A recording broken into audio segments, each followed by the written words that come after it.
Pemirsa, sehari jelang Idul Adha, harga cabai di sejumlah daerah mengalami kenaikan bahkan hingga 100%.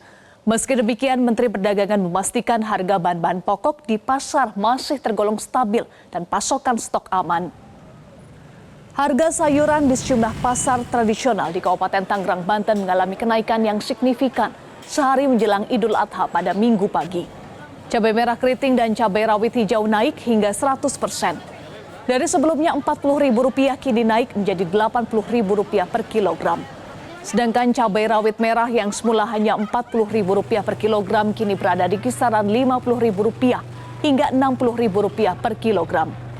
Pedagang menyatakan kenaikan harga sejak 2 hari terakhir terjadi lantaran minimnya pasokan di tengah permintaan yang tinggi menjelang Idul Adha.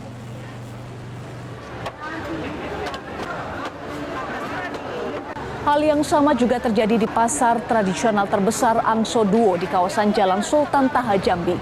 Harga cabai merah tembus di harga Rp90.000 per kilogram dari sebelumnya Rp80.000 per kilogramnya.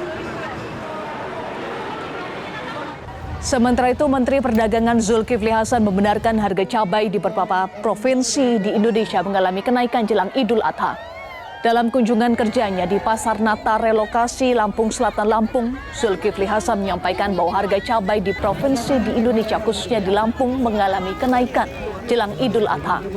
Ia mengklaim sudah menyisir beberapa provinsi jelang Idul Adha tahun ini, seperti Jawa Tengah, Jawa Barat, Banten, Bengkulu, dan Lampung.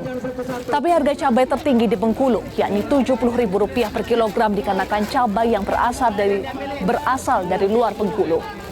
Meski demikian, Mendak memastikan harga bahan-bahan pokok di pasar masih tergolong stabil dan stok pasokan masih tergolong aman.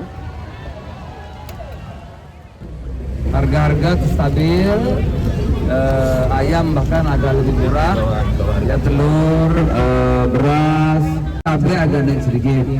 Nah, cabai ada yang 50, ada yang 60 ya. Kalau di Jawa sampai 45, tapi kalau luar Jawa dia sampai 60. Bahkan kemarin di Bengkulu, karena cabainya datang dari luar Bengkulu itu harganya sampai 70.